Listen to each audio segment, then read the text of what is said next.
Hey, it's H1. It's H1, and we're about to be running it back with another episode. Hey, I am so excited to be here.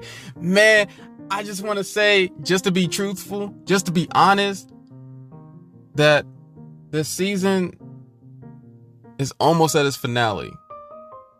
Yes, I said it. These episodes are only 10 episodes each season. So this season is actually almost at its finale. So stay tuned. Stay tuned for H1. I just wanted to say that. And plus, what are we going to be talking about today, H1? Well, I'm going to be talking about adapting in chess. Now, adapting in chess, it comes in different forms. There's different forms of adapting, but I'm going to be talking about adapting when everything goes wrong on a chessboard. How everything flips on a chessboard, because adapting is the key component into being a better chess player. You got to know how to switch. You got to know how to switch the ideas around. If you're losing, you got to go in losing mode. Be more constant. If you're winning, you can't lazy. You can't be lazy. You can't relax. You got to be just as concentrated as your opponent, because you can't be poking a person that is injured. They're going to be so obtuse. Is that how you say it? I don't know. They're going to be so alert, looking for your mess ups. You can't relax when you're winning. So those are the two things I'm going to be talking about. And guess what? It comes with a beautiful story. It comes from a story of just not even long ago. It comes from a story of when H1 went to a tournament. H1 went to a tournament a couple years ago. Two experiences in the same tournament. That was the twist in the same tournament. So please stay tuned for this next segment. I appreciate all of you. And I just want to say these two words. Thank you. I want to say thank you because y'all have been with me since the beginning. The people that are listening right now, you are the OGs. You are the smart people. All of you are intelligent people that I love dearly. And since y'all here to support H1, I just want to let you know that I do have an Instagram. I do have a YouTube channel. I do have a Facebook. I do have a clothing line on Redbubble. I do have all of that. So if you want to support a brother just to see what I'm doing, then you can do that. You can do that. And if this season does end on the finale and I have to take a break for 2 weeks, guess what I'm going to be still posting on? Guess exactly what I'm going to be still posting on. Those other things. So stay tuned. We're going to get ready. We're going to be running it back. Let's do the intro one more time. Just for the heck of it, because I'm excited to get into this. We're going to be running it. Hey, do it with me.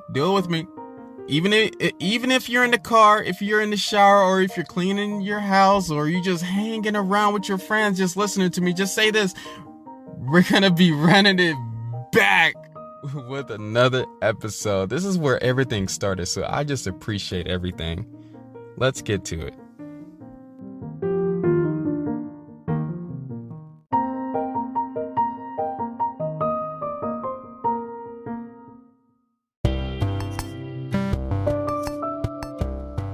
Hey, this is Chess Knowledge with H1, and the sponsor of today is Anchor. You know what? Have you ever wondered, man, I just want to talk, and I want people to listen to me, and I don't even know where to start? Well, H1 would suggest Anchor.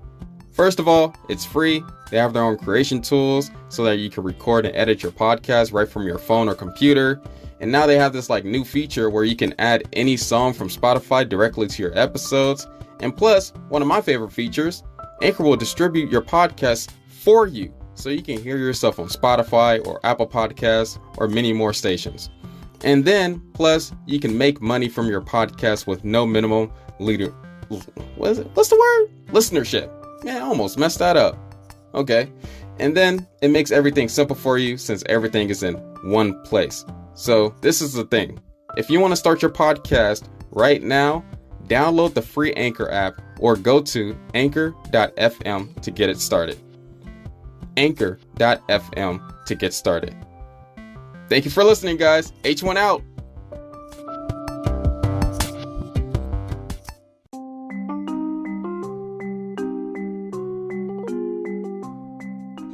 Hello, H1 is here for the story time. I'm glad that you are here. You sitting right there. Why is H1 always trying to...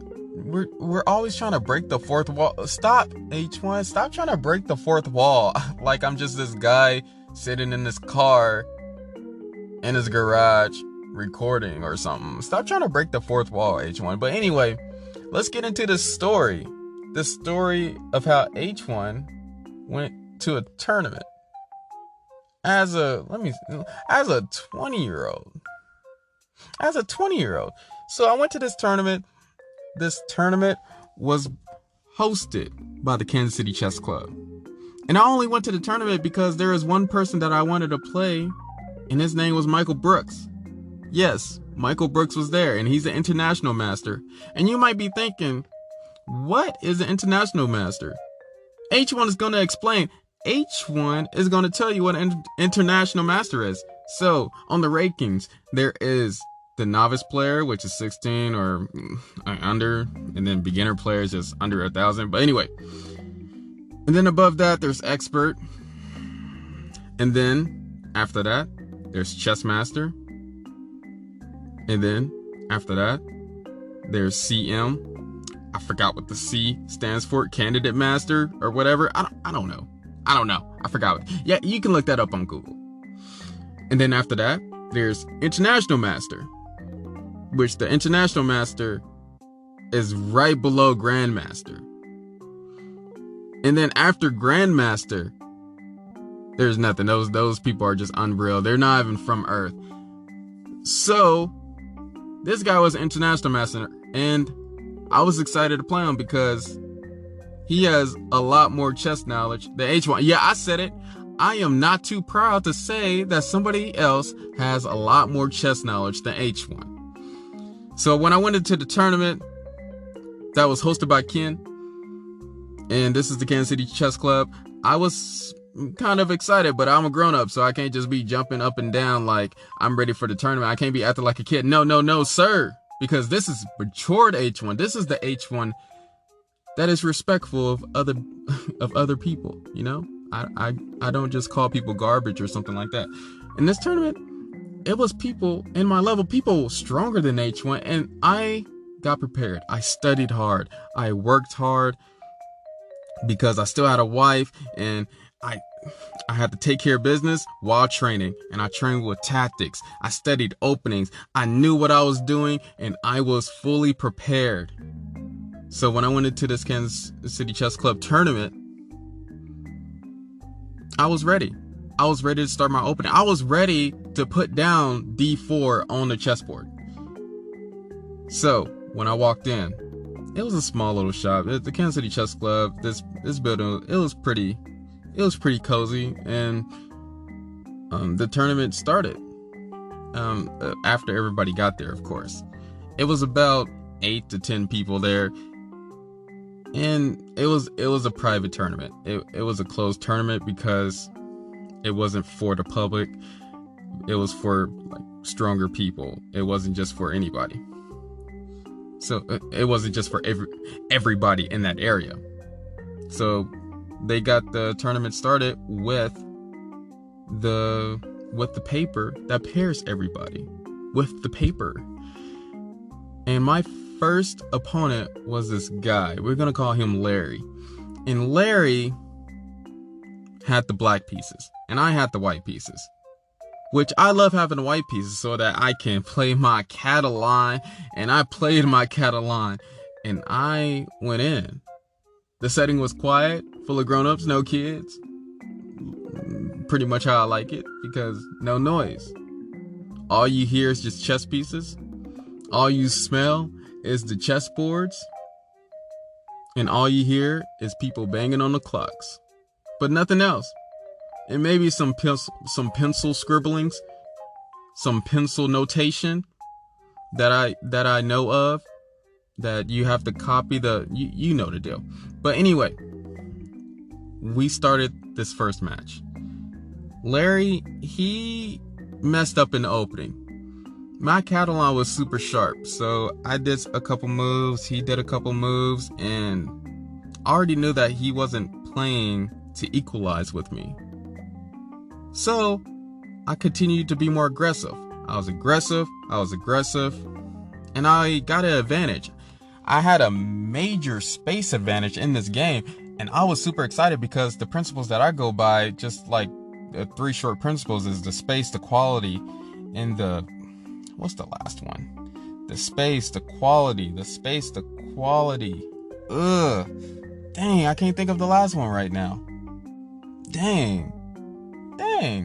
Why can't I think of the last? Space, quality. Oh yeah, space, quality, time. And those are the 3 things that I think about when I go to a chessboard, just to see who's winning.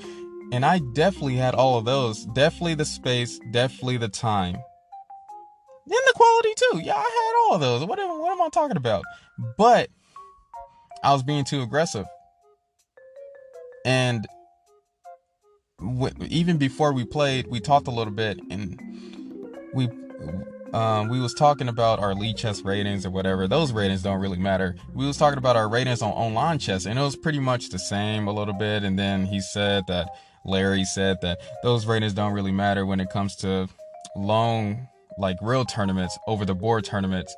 Those are the real ratings that matter. And we had that whole discussion and whatever. And so when we got to the board, I was being too aggressive and I overreached. I got hit with some tactics, but it wasn't a tactic that I blundered and I just conceded the game. No, it wasn't a tactic where I lost after that tactic. It was a tactic where he equalized the whole game. After I had the space, the time, the quality, he equalized it with just a couple moves. That's how fast chess can change.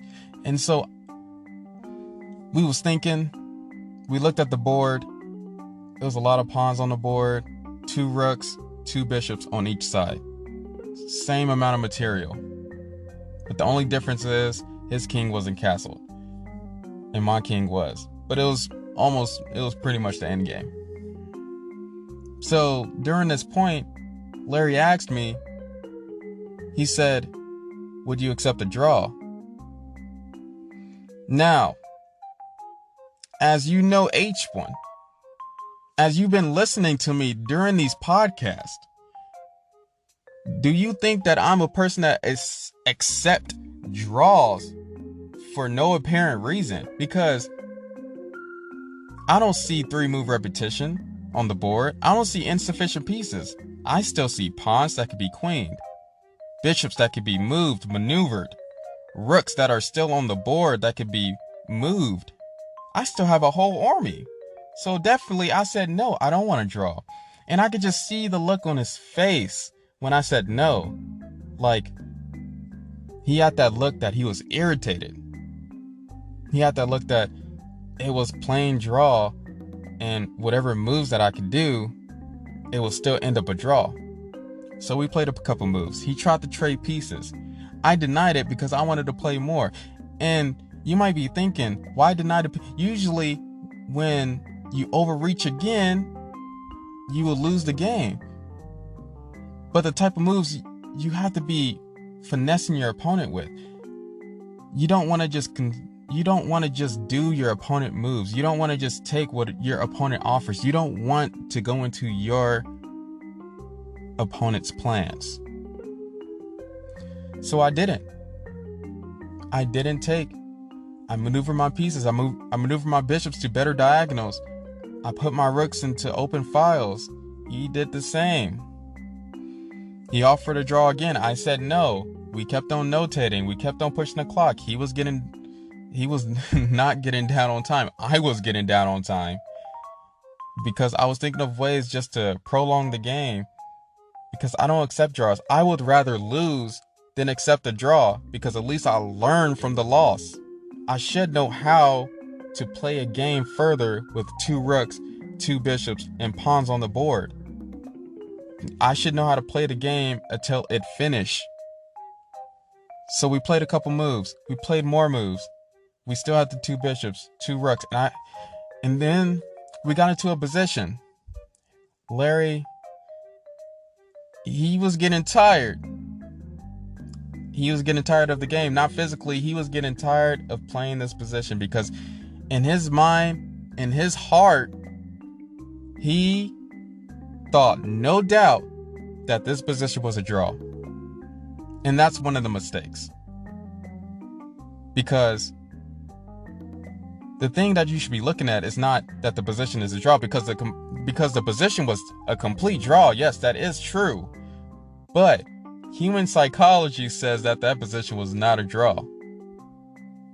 That there was more to fight for, especially when your opponent says no to your draw. Your opponent is still fighting, and you're not. Why is that? Why are you having that flaw right now? So Larry started doing some moves that wasn't accurate, that wasn't sufficient for the position. And then I was getting that space, that time, that quality again. And I was getting those 3 things back in the position. But it wasn't enough still. I was probably, on the engine standards, I was probably up, 0.3. And I still had the white pieces. But then I kept on playing. It was a long game. We was the only ones in the room. Everybody else was done with their games around us. And we was closed and it was silent. And all you can hear is just the breathing in both of our voices, just concentrated on this position. But his breathing was different from mine, because his breathing was of frustration of why I wanted to play this position. So he did his last move. Then I seen something. I seen a move that if he didn't stop it, what I was about to plan, he was going to lose the game the next move. He was going to be checkmated with the 2 bishops. And then he did the move. And then I moved my bishop and I checkmated him. I did the double bishop checkmate on him. And then he didn't even realize it first. At first, he thought that he was just going to continue with the game. He just notated it. And then I told him, hey, this is checkmate. Larry got so mad at the chessboard. He knocked over all of his pieces. He didn't even shake my hand. There was no chess etiquette after that game. As a 20-year-old, I was like, okay, so you're too old to be doing that. And this guy, he was in his 20s. And you're too old to be doing that. There's no such thing of, you should be learning from the loss. I know not to learn from it now. Go somewhere, cool off, do something. Don't be showing your emotions that much in the game. You lost. But then that person, not only did they lose, but they didn't play the rest of the games because they lost that game. Why is that? Why did that person do that? They walked out. They told the person that was the host of the tournament, they told them, hey, I'm not playing any of the other games. And then they ran off. They ran off and left.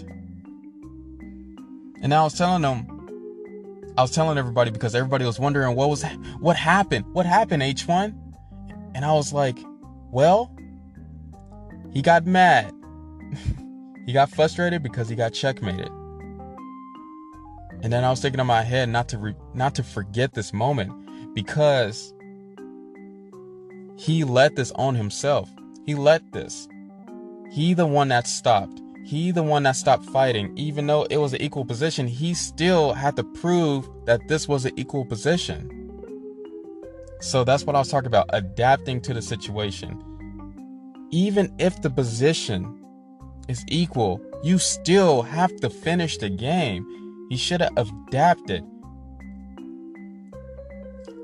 I think he felt like he had to win since he was losing at first, and he equalized.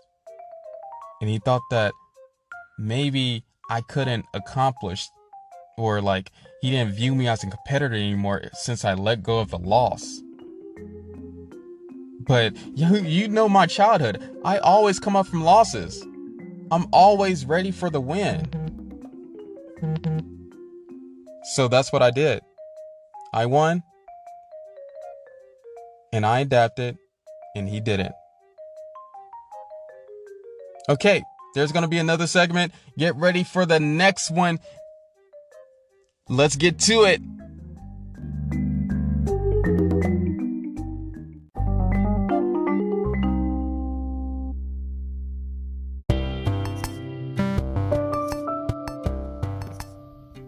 This is the waiting room segment, bruh. Quotes by H1. You see this? These are quotes by the perfect, the amazing H1. And the quote of this episode is, let me get it. Give me the script, Anthony. Give me the script, Anthony. Gosh, give me the script. Okay. It says here, teaching makes life so much better. That's an awesome quote, H1. So awesome. So, thanks for listening, guys, and let's just continue. Please. I'm done.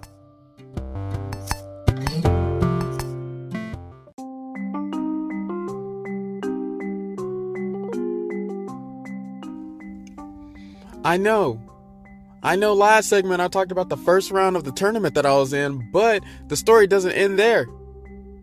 The story does not end there, and I just want to talk about the rest. This tournament was 3 rounds. I had 2 more to go. I won. I was amazed that I won that easily, but at the same time, I put my foot down, and I never stopped fighting. Yeah. So let's talk about the second round, I guess. The second round, I faced Michael Brooks. He demolished me. I didn't even see it coming. I still don't know what I did wrong. Which, I know what I did wrong, but that's for a different story. It was cool because afterwards, he's a really nice guy. He we went over the game afterwards, and like we calculated some moves out, and it was a really good learning experience. It wasn't like a psychology thing. It was just like he overwhelmed me with his chess knowledge.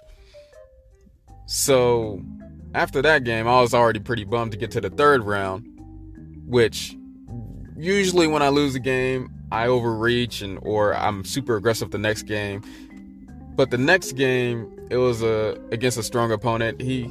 His rating was already 2,000, and I wanted those points because I was like almost at 1,800 at this point.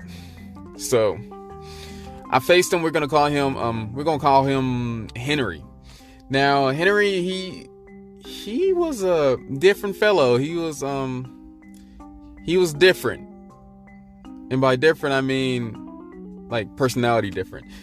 And when I approached the board, I had the white pieces, he had the black pieces. We said good game. We didn't talk that much before the game, but we talked a lot about the game afterwards because of the things that happened, which I will explain.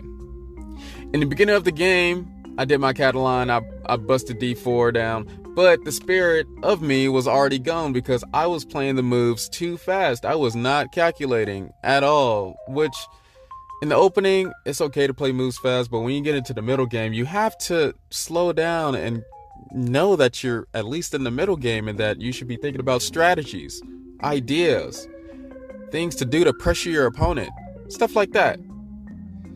I already had everything in my mind because I played the Catalan for so long and so many times in my head that the way that he was going, I already knew, but I still should have slowed down just to show a little bit of respect for my opponent. I got into a position, the middle game, I was aggressive. He was defensive. He was trying to be aggressive, which he did offer to like sacrifice a piece to get some play, which I declined because there was a better option. And partly through the game, I was winning. I had my time, I had my space, I had my quality. It was all working for me. All my pieces were looking beautiful. I even got him in a tactic, and I was a exchange up. It was excellent. H1 was relieved. I thought that I was just gonna go on and win this game. But no, Henry did not stop fighting. And this is going to be a common thing in this episode, because he didn't give up. And usually in chess, I don't advertise to give up at all or just to resign, especially when you're just down in an exchange. Your opponent can lose. You can win. You can win by just one mess up. One mistake can switch the whole game around. So this is what happened. I was up in exchange. We still had a lot more pieces up. He started pushing down his pawns in front of his king to try to attack my king, because I think that he was just worried that he wasn't going to get any play, or that he was just going to lose. I tried to open up the position some more, and then I got caught in a tactic. The tactic was it was horrible. Never gonna lie. I got caught in some stuff, and I sat there. I had 20 minutes. He had about 10 minutes. Now the game started with 30 minutes, so all I thought before this point was 10 minutes. I thought about this game for about 15 minutes after that, because I messed up on a tactic and I didn't know which way to go. I was calculating each way, and H1 couldn't understand what was going on, because it was like each variation of the position I was losing. And in my head, I was like, no, I was up in exchange, but now I have to give back the exchange? I fought hard to get that exchange against this 2,000 rated player, and I want to win. I want to show this player that I am a real contender of being an expert, a good player. In my heart, I'm a low-key chess master in my heart. You know what? To myself, I don't belittle people, but I strive to be confident in each game that I play. And in that game, I really wanted to win. I really just wanted to learn from the experience that I had with Michael Brooks from that loss, or just to prove that I won that first game because I'm a good player. I'm not on the same level as that guy. But it didn't turn out to be that way. I was calculating variations after variations, and each variation, damn, I'm going to be saying that word a lot, but each little pattern, I was giving back the exchange. But there was one variation. There was one that I can go. There was one that would be smoother than the rest. And that one equalizes the game. After I was winning, I had to equalize the game? That boggles me. I have to equalize the game after I fought hard and long to get that exchange. Now I have to equalize it back so that I can have a chance again. That psychology is insane. So I didn't pick the right decision. No, I didn't pick that way because I was winning the game. So I went for another set of moves that was partly trickery and partly losing on my end.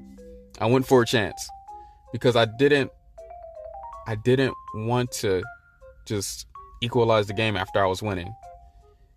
And of course, after he thought about the next few moves, he found all the right moves. He found all of them, and he ended up winning the game at the end. Even though I could have kept on the game and just equalized, I probably could have got a draw instead of a full loss. I tried to trick my opponent instead of just playing the board. Just playing the board. He capitalized on that because he's used to doing that. He's a tournament player. I'm a family guy now, so he's used to doing that. And after the game, he's a nice guy. We went over the game because there was a lot to calculate, and we went over all the possibilities, everything that I was thinking about. And I was winning. There was a few moves that I could have done that I neglected because, first of all, I was moving too fast. I was moving way too fast for this position. This position was low-key intense. It was super intense and sharp, and I needed to slow down to think about things. And I needed to get into the right mindset. My mind was somewhere else, somewhere far behind chess reality that, hey, I'm human. I messed up. Let me go back. And I've been trying to learn this for like 10 years now. It is crazy. Now, it's actually, I've been playing chess for 13 years, but competitively, I've been trying to learn this for 10 years. I should have got myself in the right mindset of just, oh, I messed up. I need to equalize so that I can get another chance to win. I need to win again. There's nothing wrong with trying to win the game again after you messed up. You can learn from your mistakes the next game. But I didn't. I had a good conversation. I won one game, lost two. But those were some valuable lessons that I learned. And I treasure them. And if I didn't do it, I would have never learned that. So at the end of the game, I lost twice. I won once. I drove off. Not in a mad way. Like I'm a happy person. Like it's a game is just a game to me. It's not life or death. It was prize money, but it wasn't that serious. Like that money wasn't gonna pay my bills or anything. Maybe a few, maybe the internet bill. But I drove off, went to McDonald's, got me 2 Big Macs because, the football team got a sack. But anyway, I don't know, that here in this state, yeah, we do that. So I ate some gross McDonald's, Big Macs, fries, maybe a McChicken, sausage biscuit. Yeah, I picked out. I got home. My wife was wondering, why did you get food when I already cooked? I was like, I lost 2 games. I won 1. She understood because she's a good woman. She's my only queen. I have 2 queens, 1 on the board, 1 in real life. I'm tripping. Okay. Okay. I just appreciate all of you. Thank you for hearing my story. And I hope that you learn the lesson of just not going too fast. Actually paying attention to what's going on. And not letting your emotions get ahead of you. Just keep them in check. And plus, one other thing, sometimes you have to win the position again. I know you've been sitting in that chair for a long time. I get it. I know you've been nervous the whole time, but you need to, if you messed up, then you need to rewind like you're starting the position again and win it. And if you get that emotion, then that's one thing that you do not have to learn. That's one thing you do not have to learn, okay? But thanks, guys. I appreciate all of you. And if you made it this far, you are my OGs, okay? My old gangsters. H1 fam. I appreciate you. Whatever country you're in, whatever podcast you're listening to, I just appreciate it. And if you need this information, just to let you know, you can replay it. You can replay all these videos. I'm not going to take none of these episodes out. So you can replay it. And please, please, please, if you're still here, share with your friends and family. If they're chess players, or if they're not, if they just want to listen to somebody just talk about chess and go to sleep. I don't know. This is good information. This is value. I'm glad to bring value to all of you. Peace. See you in the next episode.